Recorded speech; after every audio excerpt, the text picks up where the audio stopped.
Hope all is well. We got Piper in. I met her at a half-like little thing that we had. Half-like supplemental coaches. That don't make no sense. I met Piper, wonderful young lady. She's gonna ask me a couple questions and we'll get started, okay? Come on. I have questions for her from the audience. Oh, you got questions for Piper? Yeah. So. Okay, can we get her higher so they can see her? Yeah. Give her a little cushion or something. Piper, you know what? Just stand up, baby. Yeah, there you go. It's gonna be able to get you from there. Yep, perfect. So they can see you. Okay, Roman, you have the first question. Go ahead. Piper, I want to know, how excited are you to work with Aflac and Coach Prime? I'm so excited and happy to be here. I get to meet the team and work with amazing Coach Prime to beat Baylor on Saturday. Start on, Piper. I'm ready to do whatever it takes for the teams. Go Buffs! Right, Piper. All right, we have one more question from Nikki. Piper, tell us about how you met Coach Prime. I met Coach Prime this summer at Children's Hospital Colorado for an event with Aflac, and I told him what a huge Buffs fan I was. He was so kind. After talking more, he invited me to a game to help him coach. That's right. We need all the help we can get, Piper. Thank you, Piper. Very nice. Come on, let's get a picture. Oh, there's the camera. Come over here, baby. Put your shades on, baby. They hate it when we do that. Oh, that was last week. We got it? Thank you. Put that on my story. Put it out right now, please. You can go back with your parents on if you want.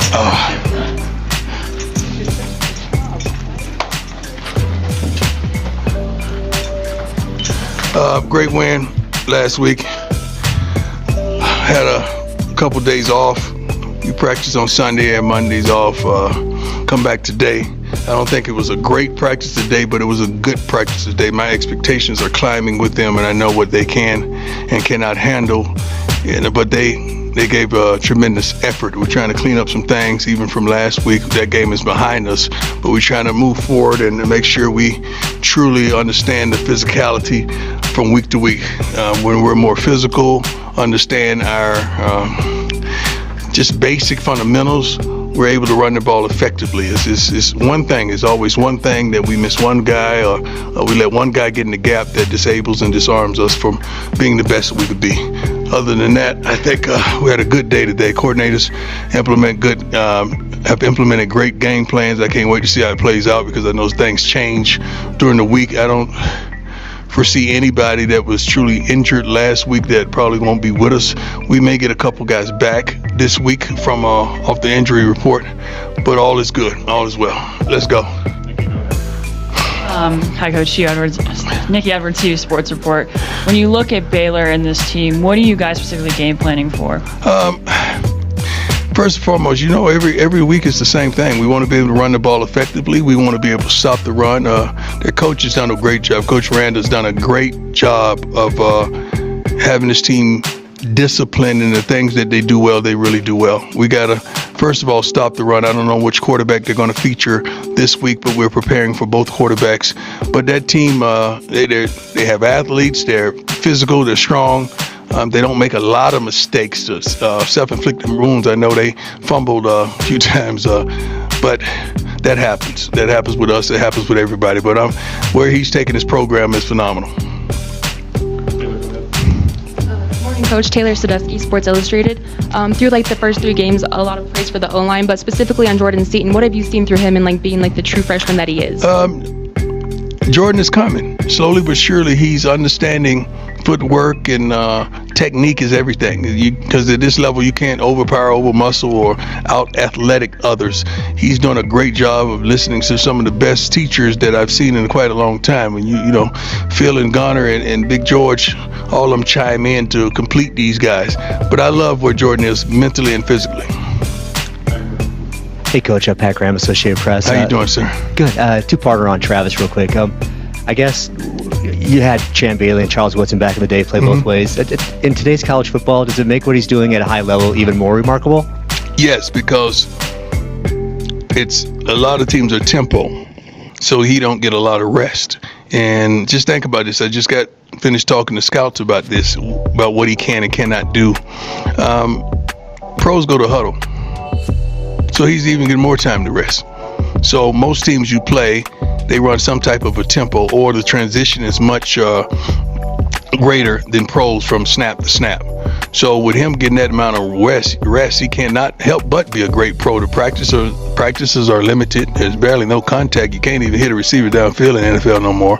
So I think he's a great compliment to that game, and he could continue to do what he's doing now. The second part to that is he says that like when you guys go fishing, he looks forward to it because you give him life lessons. I guess. Yeah. What kind of lessons do you talk about with him? Everything, man. You know, some of that stuff is a little private, but we talk about everything. And he's not the only one. So when I say I genuinely love these kids, I genuinely really do. It's not about what they can do for me on the football field. It's about what I can help them with in life. They're football players. Some of these guys are definitely going pro, but I just want to equip them with the weapons to win life, because, you know, football has changed. The landscape has changed in football. Once upon a time, you guys never attacked college players. Now they're making more money than y'all, and some of y'all are envious and jealous about that. So you're on the attack. It was hands off a college player because he's an amateur. Remember that, guys? Now it's hands on. Go at them any kind of way you want. They're making more money than me, and I'm mad about it. I'm upset about it. And when you attack them, these guys are sensitive. They've never been attacked. Most of them are out of high school or 2 years or 3 years in college, but they're still sensitive to slander. They hadn't gone through what I've been going through with y'all for years. They haven't done that. So it is what it is. I know you're going to do your job and what you must do, but your job does not say attack. Like, if they didn't play well, leave it at that. But the personal stuff, leave it to be personal. Because if we start flipping the script on y'all, you wouldn't like it. I can easy. Thank you, Lord, for stopping me there. Whoo, that was almost a good one. That would have went viral. He's a great kid.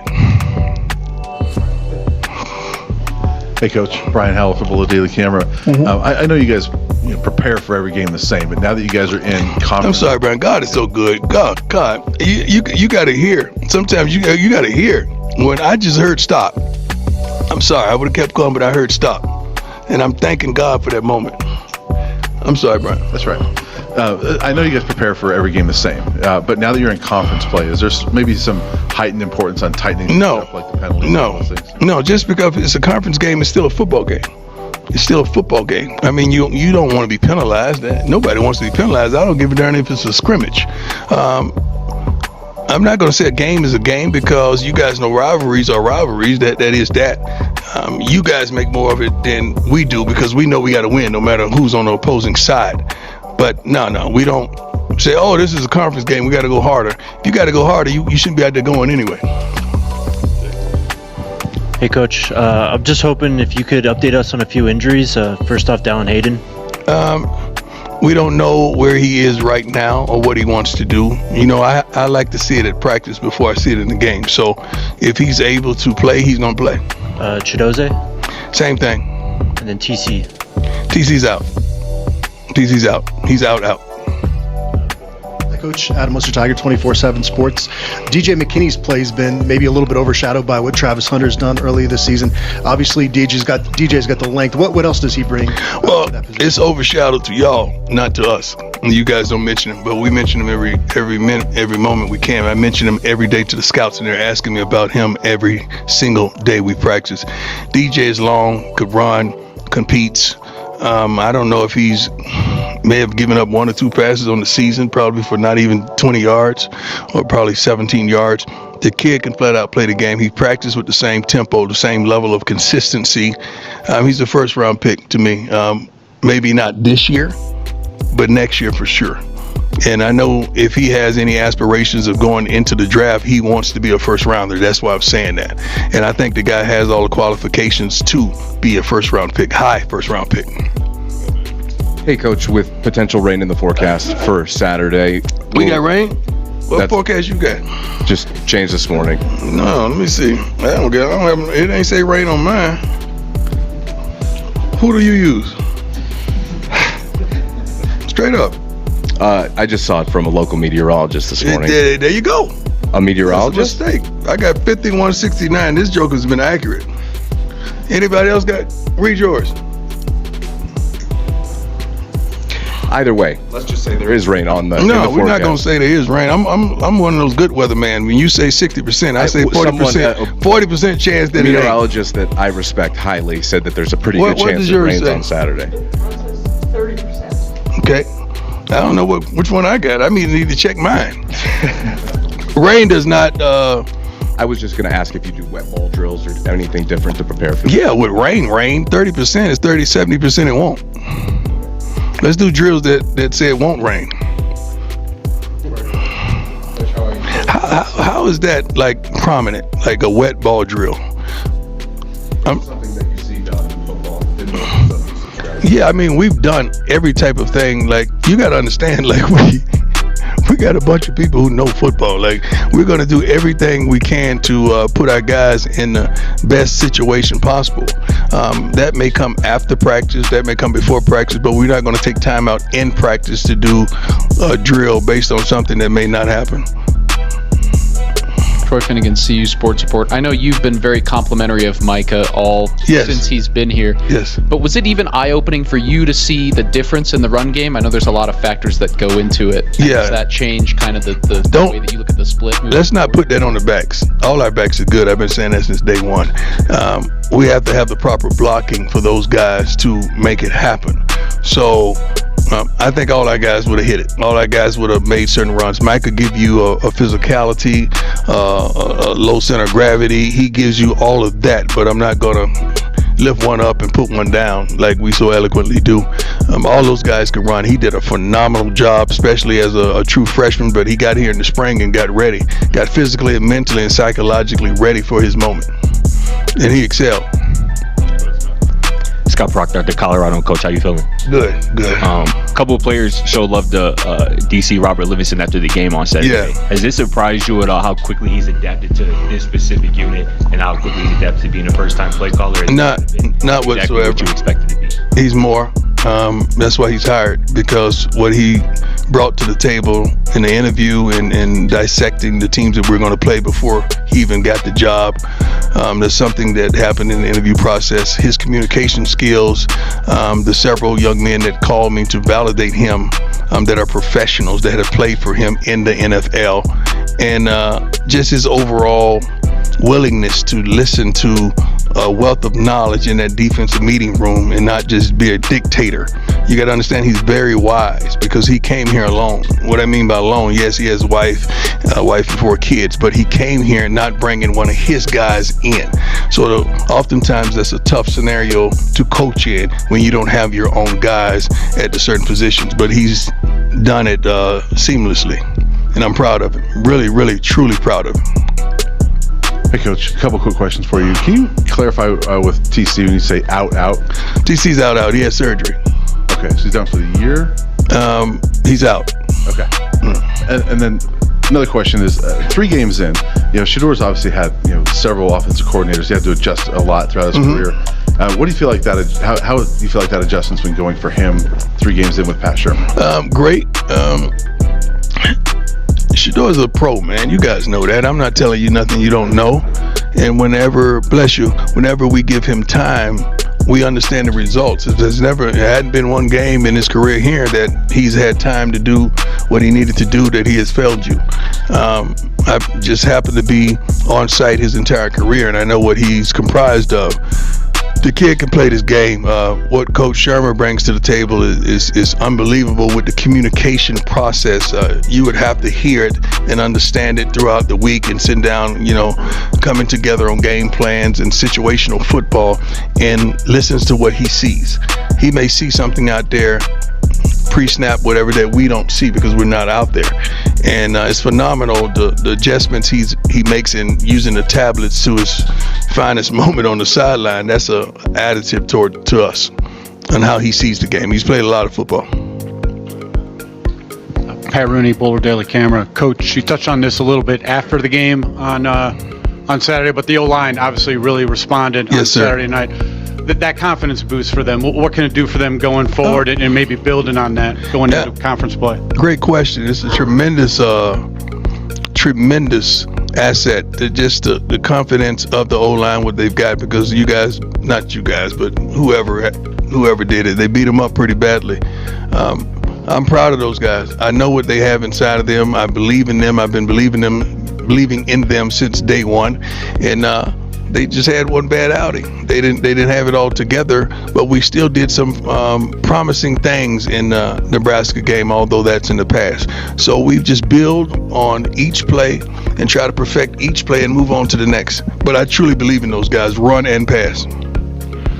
Lincoln Roach, CU Independent. So with Baylor not yet deciding on their starting quarterback, will there be any differences in how you handle DeQuan Finn versus Sawyer Robinson? Yeah, I mean, that comes down to calls. You know, third downs and situational calls where one guy's more likely to scramble out of the pocket and run.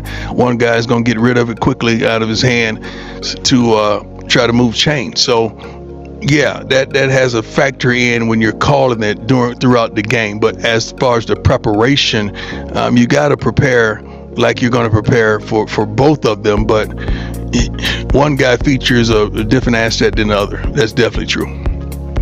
Coach Harrison Simeon, School Bus Sports, how important for you has it been to stay focused and maybe not too reactionary after 3 very different results in the first 3 games of the year? Say that first part again, I'm sorry. Going into conference play, how important for you has it been to stay focused and maybe not too reactionary with 3 very different results to start the season? I don't really react too much. I may check some things, but I don't really react too much. I try to give you guys a consistency and a balance of who I am, what I am, and how I am.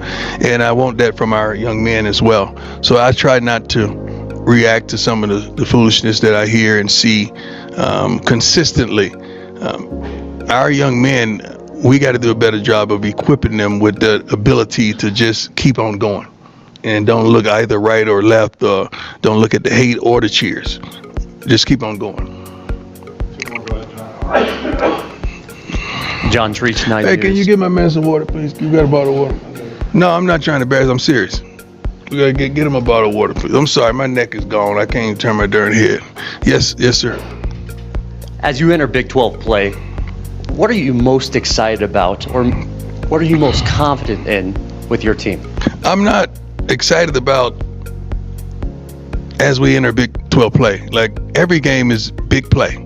Whether it's the 12 before, the preceding, or whatever, every game is at that level for us that we want to come out here and compete and give you our best, our absolute best. I know this is a conference game and it means a lot more to a lot of people, but every game means a lot to us. Every single game. It's not like we say this is Big 12 and these are the rest of them. No, we got to approach every game like it's a stern Super Bowl, like it's the last one that we may ever play or be a part of to coach.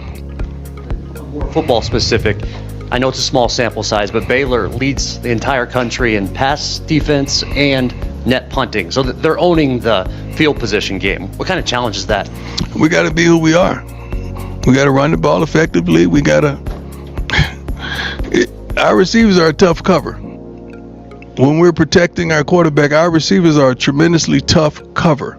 So I don't wish that on anybody. I feel like we could do some phenomenal things as they feel like they could shut us down in some areas of concern. But our guys are pretty good. We just got to give our quarterback a little time and we're okay. You and RG3 have a great relationship. Yeah. Have you guys had any just lighthearted talks about going up against No, but I know I'm going to get a text some way, somehow this week. You got to understand, RG3, when he was at Baylor, it was poetry in motion. He had the country by the throat, and he was applying pressure. I love what he stands for as an athlete, as a father, as a man, period, especially for our culture. I got none but love for RG3. But I'm pretty sure he's going to be conflicted inside because he wants us to do our thing, but that's his alma mater. So I'm pretty sure he's leaning. He's going to be wearing green with probably a gold necklace on. Thank you and God bless. 30% of rain. Good Lord. You don't want no rain. 70% it ain't. Spoken like a true baseball player.